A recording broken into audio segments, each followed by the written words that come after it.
AP assembly ఎన్నికల్లో war one సైడే అని మళ్లీ అధికారంలోకి వచ్చేది సీఎం జగనే అని అన్నారు మంత్రి గుడివాడ అమర్నాథ్. సంక్షేమం అభివృద్ధికి ప్రజలు ఓటు వేశారని వ్యాఖ్యానించారు. గత 5 ఏళ్లుగా ప్రతి పేదవాడికి సీఎం జగన్ అండగా నిలబడ్డారని, మళ్లీ ఆయనే సీఎం అయితే తమకు మంచి జరుగుతుందన్న అభిప్రాయం ప్రజల్లో ఉందన్నారు. విశాఖపట్నంలోనే వైఎస్ జగన్ ప్రమాణ స్వీకారం చేస్తారని, రానున్న రోజుల్లో మరింత మెరుగైన పాలన అందిస్తారని విశ్వాసం వ్యక్తం చేశారు.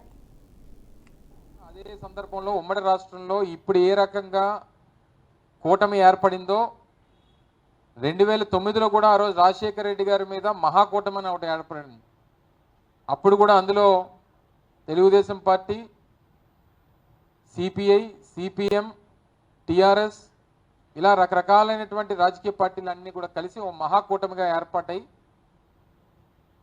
రాజశేఖర రెడ్డి గారి మీద పోరాటం చేస్తే అప్పుడు కూడా 2004 కంటే 2009లో ఎక్కువ శాతం పోలింగ్ అయింది. అప్పుడు కూడా ఇదే మాట అన్నారు, రాజశేఖర రెడ్డి గారి మీద వ్యతిరేకత వచ్చేసింది, కూటమి అంతా మహాకూటమి అంతా ఏర్పాటు అయిపోయింది, మహాకూటమి అధికారంలోకి వచ్చేస్తుందని చెప్పి. ఏం జరిగిందో చూసాం. రేపు కూడా అదే రిపీట్ అవ్వబోతా ఉంది. జగన్మోహన్ రెడ్డి గారి మీద అభిమానంతో, జగన్మోహన్ రెడ్డి గారు చేసినటువంటి సంక్షేమ పథకాలు అందుకున్నటువంటి ప్రతి కుటుంబం, జగన్మోహన్ రెడ్డి గారు చేసినటువంటి సంక్షేమ కార్యక్రమాలు, అభివృద్ధి కార్యక్రమాలు మళ్ళీ కొనసాగాలని చెప్పి జనం పోటెత్తి ఓటేశారనేటువంటిది ఈరోజు అనేక మంది విశ్లేషకులు, రాష్ట్ర ప్రజలు, ముఖ్యంగా వైఎస్ఆర్ కాంగ్రెస్ పార్టీ నాయకత్వం అందరం కూడా పూర్తిగా నమ్ముతా ఉన్నాం.